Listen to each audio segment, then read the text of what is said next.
کسی پڑوسی کے بلند مکان کو دیکھا، کہنے لگے میری حیثیت کیا ہے۔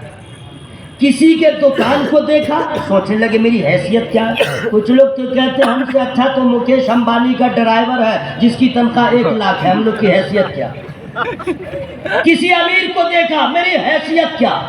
ارے آپ ناقدرے نہ بنے، اللہ کا احسان ہے، وہ چاہتا ہمیں کتا بنا دیتا، ہمیں جانور بنا دیتا، ہمیں کیڑا بنا دیتا، ہمیں ذرہ بنا دیتا، لیکن اس کی مرضی ہے، رب کا احسان ہے، اپنی مرضی سے اس نے ہمیں انسان بنا دیا۔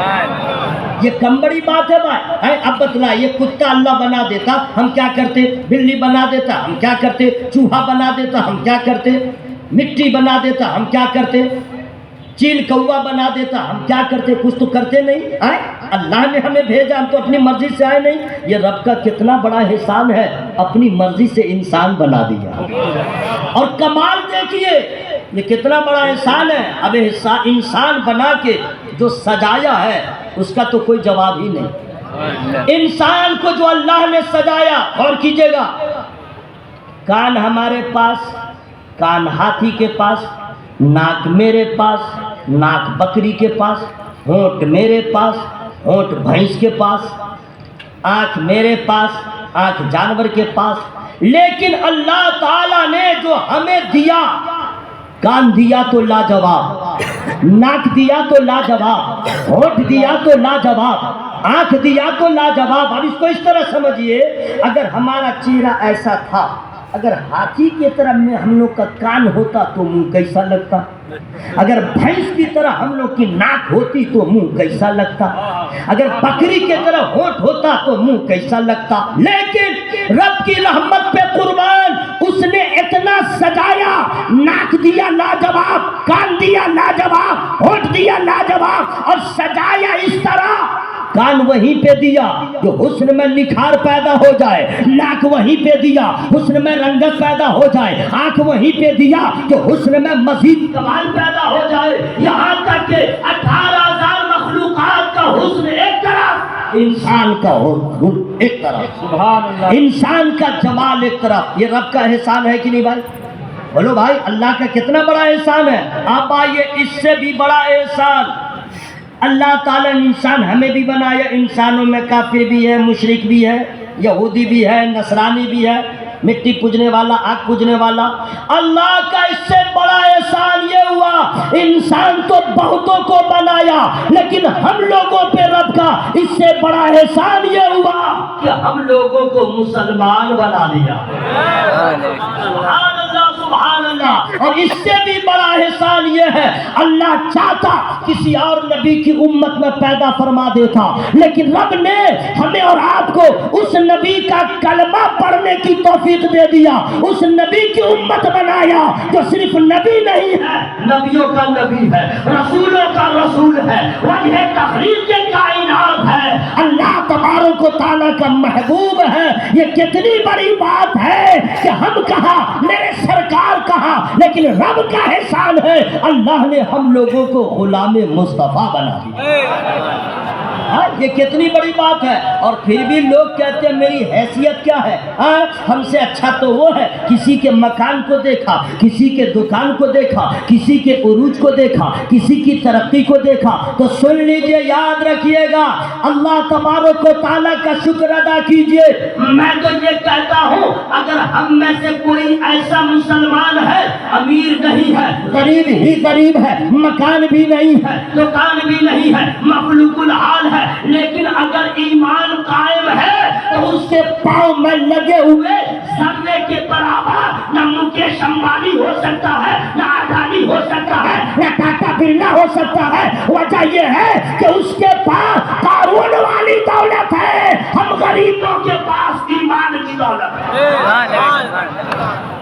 آپ نے سمجھا کیا؟ یہ اللہ کا بہت بڑا احسان ہے، اللہ نے ہم لوگ کو ایمان کی دولت دیا ہے۔ سبحان اللہ۔ ایمان کا پاور دیکھیے گا، کسی کے پاس دولت ہو ایمان نہ ہو جنت میں نہیں جائے گا. اگر کسی کے پاس ثروت ہو ایمان نہ ہو جنت میں نہیں جائے گا. کسی کے پاس ملک و مال ہو لیکن ایمان نہ ہو وہ جنت میں نہیں جائے گا. اور اگر کسی کے پاس 1 روپیہ نہیں ہے, اگر اس کے پاس کوئی دولت نہیں ہے لیکن ایمان ہے تو انشاءاللہ یہاں بھی کامیاب ہے وہاں بھی کامیاب. ایمان سمجھئے, ایمان کیوں آزردہ خاطر ہوتے ہیں؟ میرے پاس کچھ بھی نہیں ہے. آپ کو معلوم ہے میدان محشر میں سرکار کی شفاعت صرف ایمان والوں کو ملے گی. حوض کوثر کا جام ایمان والوں کو ملے گا. اور یہاں تک کہ جنت حاصل صرف ایمان والوں کو ہوگی. اور جنت میں جانے کے بعد سب کا دیدار فقط ایمان والوں کو حاصل ہو. آپ سوچتے ہیں میرے پاس کیا ہے؟ یہ کتنی بڑی دولت ہے. حضرات اللہ تبارک و تعالیٰ کا کتنا بڑا احسان ہے, اس نے ہم لوگوں کو مسلمان بنا دیا. سبحان اللہ. کتنا خوبصورت اسٹیج پہ جتنے علماء بیٹھے ہیں سب کا چہرہ دیکھیے, آپ اپنا چہرہ دیکھیے, سب کا چہرہ کھلا کھلا. عام آدمی سے زیادہ خوبصورت علماء ہوتے ہیں, اور علماء سے بھی زیادہ اور آگے بڑھیے جو جتنے متقی ہوتے ہیں پرہیزگار ہوتے ہیں ان کے چہرے کا رنگ الگ رہتا ہے.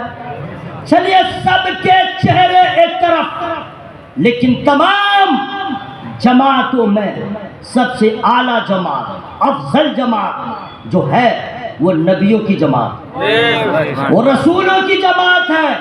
تمام انبیاء لاجواب, تمام رسول بے مثال, ان کا حسن بھی لاجواب, ان کا نام بھی لاجواب, ان کا کام بھی لاجواب. یاد رکھیے گا ہم لوگوں کو مسلک اعلیٰ حضرت یہی بتاتا ہے کہ تمام انبیاء لاجواب ہیں. لاجواب تھے مت کہیے گا ورنہ آپ کھا ہو جائیے گا. ہر انبیاء لاجواب, منہ کھول کے بولے لاجواب ہیں. از آدم تا عیسیٰ جتنے پیغمبر آئے رسول آئے سب لاجواب ہیں. یہی ایمان رکھیے گا, ٹھیک ہے حضرات. امت میں کوئی اپنے نبی کی طرح نہیں ہو سکتا. جتنے پیغمبر ہیں ان کا علم لاجواب, علم لاجواب, نام لاجواب, کام لاجواب, مشن لاجواب, تحریک لاجواب. ایمان یہی رکھیے گا سارے انبیاء لاجواب ہیں. اب علامہ مفتی عبدالستار صاحب قبلہ کے پاس علماء کرام کے ساتھ تشریف لے جائیے اور پوچھے حضور جب سارے انبیاء لاجواب ہیں تو میرا سرکار کیسا ہے, میرا آقا کیسا ہے, میرا ماوا کیسا ہے, میرا ملجا کیسا ہے؟ تو مفتی صاحب قبلہ دیں گے جواب, ہاں سارے انبیاء لاجواب ہیں لیکن ان میں سب سے اعلیٰ و اولا ہمارا نبی. اب مفتی صاحب سے پوچھے حضور آپ نے نبی کو دیکھا ہے؟ فرمائیں گے نہیں. تو کیسے آپ نے کہہ دیا؟ کہ قرآن پڑھ کے, حدیث پڑھ کے. یہ سارے علماء کہیں گے. تو پھر آپ کہیے گا حضور بغیر دیکھے آپ نے ایسے کہا ہے, آپ سے اچھا تو وہ بتائے گا جنہوں نے نبی کو دیکھا ہوگا. اب نبی کو کون ہے دیکھنے والے؟ وہ نبی کے اصحاب ہیں, نبی کے تمام جانثار ہیں جنہوں نے نبی کو دیکھا ہے. حضرت ابوبکر رضی اللہ تعالیٰ, حضرت عمر رضی اللہ تعالیٰ, حضرت عثمان غنی رضی اللہ تعالیٰ, حضرت حیدر کرار رضی اللہ تعالیٰ. ان نفوس قدسیہ سے پوچھئے ان کا بھی جواب آئے گا سب سے اولا و اعلیٰ. اب ان سے کہیے حضور آپ نے کیسے کہہ دیا سب سے اولا و اعلیٰ؟ آپ نے دیکھا ہے؟ کہا ہم نے نبی کو دیکھا ہے. تو حضور آپ نے صرف اپنے نبی کو دیکھا ہے, حضرت آدم کو نہیں دیکھا ہے, حضرت نوح کو نہیں دیکھا ہے, کسی نبی کو نہیں دیکھا ہے, پھر آپ کیسے کہہ رہے ہیں؟ تو ان کا بھی جواب ہوگا بات تو صحیح کہہ رہے ہو. تو آپ سے بھی اچھا وہ بتائے گا جنہوں نے حضرت آدم کو بھی دیکھا ہو, حضرت نوح کو بھی دیکھا ہو, حضرت شیش کو بھی دیکھا ہو, حضرت یحییٰ کو بھی دیکھا ہو, حضرت زکریا کو بھی دیکھا ہو, حضرت یعقوب کو بھی دیکھا ہو, حضرت یوسف کو بھی دیکھا ہو, تمام انبیاء کو بھی دیکھا ہو, اور پھر میرے نبی کو دیکھا ہو. انہی کا جواب سب سے اچھا ہوگا. انہی سے پوچھا جائے تو حضرات وہ کون ہے جنہوں نے تمام نبیوں کو دیکھا ہے, تمام رسولوں کو دیکھا ہے, پھر آمنہ کے لال کو دیکھا ہے؟ ان کا نام مجھے معلوم ہے لیکن فری میں نہیں بتاؤں گا. فری کا مطلب آپ نہیں سمجھے, یہ نہیں کہ مجھے آپ پیسہ دیں. فری کا مطلب ہوا آپ سبحان اللہ بولیں. یا اللہ جن لوگوں نے سبحان اللہ کا سب کو کینسر کی بیماری سے بچا، سب کو بدعقیدوں سے بچا، اب مر جائے تو عذاب قبر سے بچا۔ دعا ٹھیک ہوئی ہے نا؟ اگر آواز میں کمی ہوئی دعا ریٹرن، میں صاف صاف بتا دے رہا ہوں، فری میں نہیں بتاؤں گا۔ یا اللہ جو دائنی طرف ہے بائیں طرف ہے مولا ان کے پھیپھڑا میں طاقت دے۔ آپ لوگ کب بولیں گے؟ کب بولیں گے؟ ارے ہمیشہ بولیں نہ بولیں، آج کی رات تو بولنا ضروری ہے۔ آج کی رات تو بڑی عظمت والی ہے، رحمت والی ہے۔ بعض مفسرین کہتے ہیں کہ جس رات میں جس صبح صادق کو سرکار کی آمد ہوئی، شب ولادت رسول لیلۃ القدر سے بھی افضل ہے، اس لیے کہ لیلۃ القدر میں قرآن کا نزول ہوا اور شب ولادت رسول میں صاحب قرآن کی آمد۔ بات سنیے، آپ کے جلسے میں صرف علماء نہیں آئے ہیں، فرشتے بھی آئے ہیں، اور وہ بھی مچل رہے ہیں دیوانوں کے مجمع کو دیکھ کے، اور وہ بھی بغیر دیکھے آپ لوگ کی آواز نکلے گی، فرشتے کہیں گے یہی ایمان والے ہیں، یؤمنون بالغیب۔ بغیر دیکھے کہہ رہے ہیں، پھر میں نام نہیں بتاؤں گا۔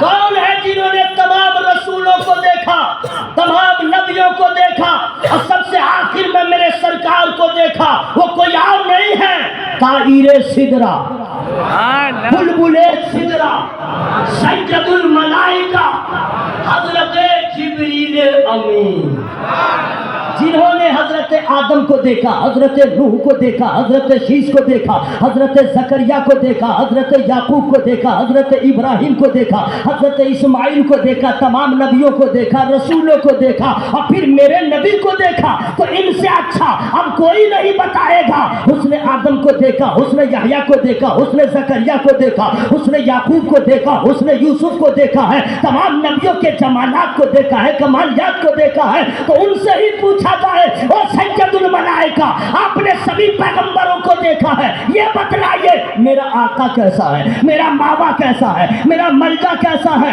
تو ان کا جو جواب آتا ہے فری میں نہیں بتاؤں گا۔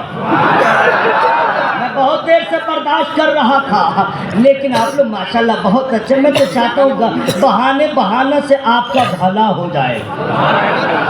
ہاں جو ڈیوٹی کرے گا 30 تاریخ کو پیسہ ملے گا، اگر سویا رہے گا 30 تاریخ کو کوئی پیسہ نہیں ملے گا، جو عبادت کرے گا ثواب اسے ملے گا، ورنہ وَإِذَا الْقُبُورُ بُعْثِرَتْ عَلِمَتْ نَفْسٌ مَّا قَدَّمَتْ وَأَخَّرَتْ يَا أَيُّهَا الْإِنسَانُ مَا غَرَّكَ بِرَبِّكَ الْكَرِيمِ۔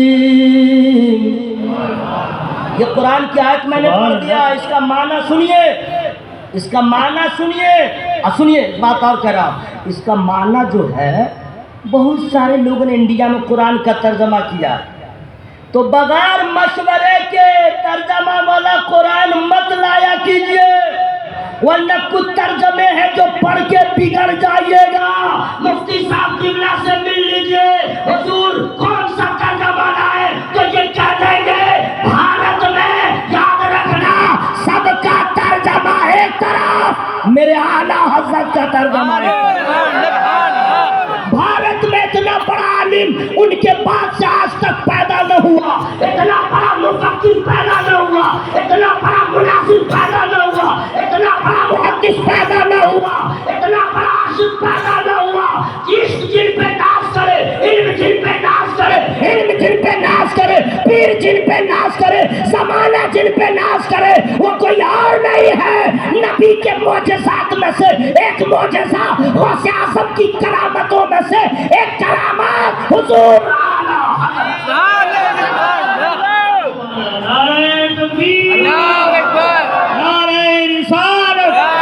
جشن عید میلاد النبی، جشن عید میلاد النبی، علماء سنت حضرت علامہ قاری نثار احمد صاحب کلکتوی، نعرہ تکبیر۔ قرآن کا ترجمہ سنیے، جب قبریں کریدی جائیں، وَإِذَا الْقُبُورُ بُعْثِرَتْ عَلِمَتْ نَفْسٌ مَّا قَدَّمَتْ وَأَخَّرَتْ. جب قبریں کریدی جائیں تو ہر جان جان لے گی آگے کیا بھیجا پیچھے کیا چھوڑا.